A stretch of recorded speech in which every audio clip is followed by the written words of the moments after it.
ETF index mutual funds నేర్చుకుని stock మార్కెట్లో రాణించాలనుకుంటున్నారా? వెంటనే ఈ నెంబర్కి కాల్ చేయండి. నమస్కారం సుందరామిరెడ్డి గారు. నమస్తే సార్.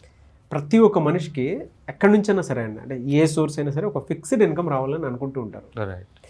అది అర్న్ చేసుకోవడానికి ఏ వేస్లో కనుక వెళ్తే డెఫినెట్గా అంటే నేను అనేది లీగల్గాను ఎథికల్గాను రైట్. ఎలా తీసుకొని రావచ్చు అంటారు అసలు? యా, ఎక్కువ మందికి ఏంటంటే అంటే ఎసెట్స్ అనగానే అందరికి క్యాష్ ఫ్లో ఎసెట్స్ ఉండవండి. అవును. సపోజ్ నా దగ్గర గోల్డ్ 1 kg ఉందనుకుందాం. ఇవాళ వాల్యుయేషన్ ప్రకారం చూసుకుంటే, మార్కెట్ వాల్యుయేషన్ ప్రకారం చూసుకుంటే అది రఫ్గా మోర్ దెన్ 1 crore ఉంటుంది. అవును. బట్ నేను గోల్డ్ని ఆ కేజీ గోల్డ్ని అమ్ముకోలేను కదా. అవును. బట్ నాకు క్యాష్ ఫ్లో కావాలంటే ఎవ్రీ మంత్ మెయింటెనెన్స్ కోసం కావాలి కదా. అందుకని ప్రతి ఎసెట్ క్లాస్లో క్యాష్ ఫ్లో ఉండదు, కొన్ని ఎసెట్ క్లాస్కే క్యాష్ ఫ్లో ఉంటుంది. అందుకని ఎసెట్స్ మొత్తం మనం చూసుకుంటే కనుక equity more risk more reward. అది దాంట్లో ఫిక్స్డ్ ఇన్కమ్ ఏమి ఉండదు. అదే అదే నాకు ఎవ్రీ మంత్ 1 lakh కావాలన్నా అనుకో, దాంట్లో ఉండదు. ఎందుకంటే మార్కెట్ డౌన్ అవ్వచ్చు, పెరగచ్చు కదా. అందుకని దీంట్లో ఫిక్స్డ్ గ్యారెంటీ అనే పదం లేదు.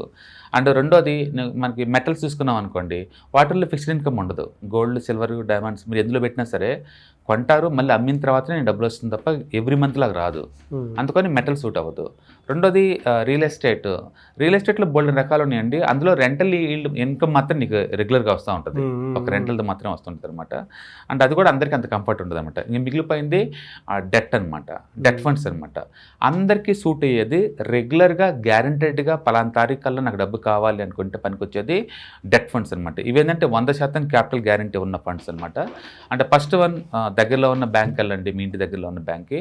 అందులో కనుక మీరు ఫిక్స్డ్ డిపాజిట్ చేశారనుకోండి, యావరేజ్ మీద ఇండియాలో 6 to 7% వస్తుంది. తక్కువ అంటే 6, ఎక్కువ అంటే 7 దాకా రావచ్చు. అండ్ ఈ ప్రైవేట్ బ్యాంక్ కావచ్చు, పబ్లిక్ సెక్టర్ బ్యాంక్స్ ఏదైనా కావచ్చు. కొంచెం ఎక్కువ రావాలి అంటే కనుక స్మాల్ ఫైనాన్స్ బ్యాంక్స్ ఉంటాయి, రికగ్నైజ్ బై ది RBI అనమాట. 8% దాకా వస్తుంది ఇన్కమ్. 8% దాకా వడ్డీ వస్తుంటుంది అనమాట మనకి. నువ్వు కావాలంటే మంత్లీ పెట్టుకోవచ్చు, లేదా క్వార్టర్లీ పెట్టుకోవచ్చు, లేదా 6 monthsకి ఒకసారి పెట్టుకోవచ్చు. రెండోది, ఒకవేళ ఎక్కువ డబ్బు పెట్టాలి, నాకు మోర్ గ్యారంటీ కావాలంటే జస్ట్ నువ్వు గవర్నమెంట్ ఆఫ్ ఇండియాకి వడ్డీకి ఇచ్చేయండి. దాన్ని మనం గవర్నమెంట్ సెక్యూరిటీస్ అంటాం, జీ సెక్యూరిటీస్. ఓకే. అది ఎంతైనా తీసుకుంటుంది గవర్నమెంట్. ఎందుకంటే Indian government monthly 1 lakh crore దాకా అప్పులు చేస్తూ ఉంటుంది. ఎందుకంటే టోటల్ బడ్జెట్ 55 లక్షల కోట్లు ఇండియాలో. బట్ గవర్నమెంట్కి వచ్చే ఇన్కమ్ ఎప్పుడు 12 లక్షల షార్టేజే ఉంటుంది అనమాట. అందుకని గవర్నమెంట్ వాళ్ళు నిరంతరం అప్పులు చేస్తూనే ఉంటారు. సో ఈ గవర్నమెంట్ సెక్యూరిటీస్ అంటే ఎవరికి ఇస్తున్నావు అంటే సాక్షాత్ గవర్నమెంట్ ఆఫ్ ఇండియాకి ఇస్తున్నావు. సో లిటర్లీ గ్యారెంటెడ్ 100% ఇది. కాకపోతే వడ్డీ కొంచెం తక్కువ ఉంటుంది, 6.8 to 7 దాకా ఉంటుంది అనమాట ఇది. ఆ తర్వాత ట్రెజరీ బిల్స్ 91 days, 200 days ఇలా ఉంటుంది అనమాట. 364 days ట్రెజరీ బిల్స్లో పెట్టుకోవచ్చు. తర్వాత స్టేట్ గవర్నమెంట్ కూడా తీసుకుంటూ ఉంటుంది వడ్డీలకి, ఆ డెవలప్మెంట్, ఈ డెవలప్మెంట్ అని చెప్పేసి. అంటే స్టేట్ గవర్నమెంట్కి మనం వడ్డీకి ఇవ్వచ్చు. తర్వాత కార్పొరేట్ కంపెనీస్ తీసుకుంటా ఉంటాయి, దాన్ని NCD అంటారు, నాన్ కన్వర్టబుల్ డిబెంచర్స్, వాళ్ళకి వడ్డీకి ఇచ్చుకోవచ్చు. లేదా కమర్షియల్ పేపర్ వాటికి ఇవ్వచ్చు. అండ్ CDs అంటారు, సర్టిఫికేట్ ఆఫ్ డిపాజిట్స్, బ్యాంకులు తీసుకుంటూ ఉంటాయి అనమాట. వీటిలో ఎవరికి ఇచ్చినా సరే ఫిక్స్డ్గా నీకు మంత్లీ కావాలన్నా క్వార్టర్లీ కావాలని ఇస్తూ ఉంటారు. కాకపోతే రేట్ ఆఫ్ రిటర్న్ చాలా తక్కువ ఉంటుంది. అది ఎనీవేర్ బిట్వీన్ 6 to 8% మధ్య ఉంటుంది. కాబట్టి ఎవరైనా కొంచెం పెద్ద మొత్తంలో డబ్బులు ఉన్నోళ్ళు గ్యారెంటెడ్ రిటర్న్గా ఉండాలి అనుకుంటే వీటిలో ఈ డెట్ ఫండ్స్లో పెట్టుకోవచ్చు. ఈ కాలేజ్ డెట్ సెక్యూరిటీస్ అనమాట. అంటే పర్టికులర్గా ఏంటంటే షార్ట్ టర్మ్ నీడ్స్ ఉన్నాయి అనుకోండి. సపోజ్ నాకు ఇంట్లో 6 monthsలో ఒక శుభకార్యం ఉంది, డబ్బు కావాలి ఖచ్చితంగా. అవును. అందుకని ఎక్కడో పెడితే రావు తిరిగా. ఇంకా నీకు రియల్ ఎస్టేట్ కొన్నా, గోల్డ్ కొన్నా ఇమ్మీడియట్గా రావు కదా. అందుకని మనం డెట్ ఫండ్స్లో పెట్టుకోవచ్చు. రెండోది, నేను రిటైర్మెంట్ అయ్యాను, నాకు ఎవ్రీ మంత్ 2 lakh కావాలి. ఇప్పుడు మన ఆస్తుల నుంచి రావు కదా.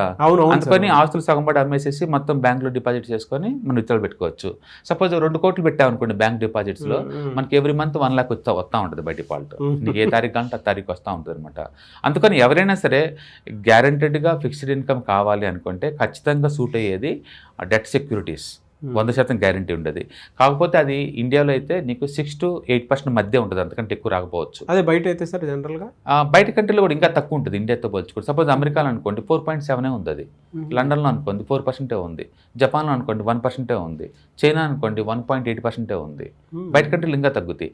ఏ కంట్రీలో అయినా సరే ఇన్ఫ్లేషన్ లింక్ పెడతారు. ఇన్ఫ్లేషన్తో పోల్చుకుంటే 1% ఎక్స్ట్రా ఉంటాయి, ఇప్పుడు అంతకంటే ఎక్కువ ఉండవు. ఇండియాలో ఇన్ఫ్లేషన్ 4 to 5% దాకా ఉంటుంది, బ్యాంక్ వడ్డీలేమో 6 to 7% దాకా ఉంటాయి. కాబట్టి ఇన్ఫ్లేషన్తో పోల్చుకుంటే 1% ఎక్స్ట్రా అవుతాయి. కాకపోతే వెల్త్ క్రియేషన్ పనికిరావు డెట్ ఫండ్స్, వెల్త్ మెయింటెనెన్స్ కోసం మనకు వస్తాయి. ఓకే. వెల్త్ మెయింటెనెన్స్, క్రియేషన్ పనికిరావు. నువ్వు ఎసెట్ క్రియేట్ చేద్దాం అనుకుంటున్నావా, డెట్ సూట్ అవ్వదు.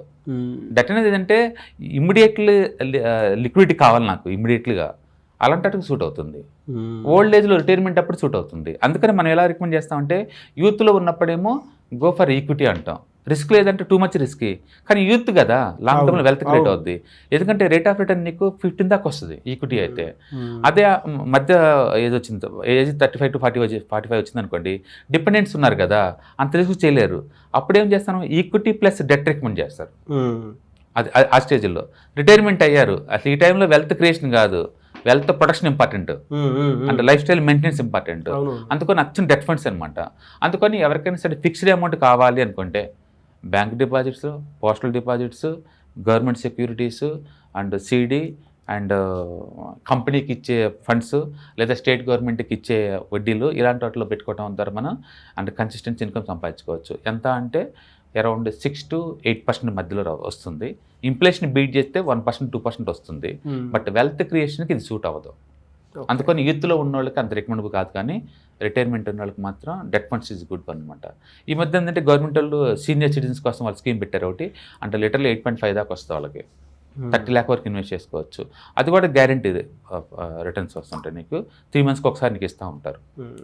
ఓకే, సో అట్లా ఎవరికి వాళ్ళే రిటైర్మెంట్ కల్లా ఖచ్చితంగా ఎవ్రీ మంత్ వచ్చేలాగా ప్లాన్ చేసుకోవాలి. Very good sir, thank you so much. Hi, markets చాలా వాలటిలిటీ ఉన్నాయని భయపడుతున్నారా? మార్కెట్ ఆల్ టైమ్ హైలో ఉందని దూరంగా ఉండాలనుకుంటున్నారా? ఏది రైట్ టైం మార్కెట్లో ఎంటర్ అవడానికి, ఏది బెస్ట్ టైం మార్కెట్లోంచి బయటకు పోవడానికి తెలుసుకోవాలనుకుంటున్నారా? మార్కెట్లో mutual funds, ETFs, index funds ద్వారా మనీ మేక్ చేద్దాం అనుకున్నారా? ఇలాంటి మీ డౌట్స్ కి క్లారిఫికేషన్ కోసం ఈ webinar ETFs, index funds and mutual funds కోర్సులో జాయిన్ అవ్వండి. మీ డౌట్స్ క్లారిఫికేషన్ చేసుకోండి.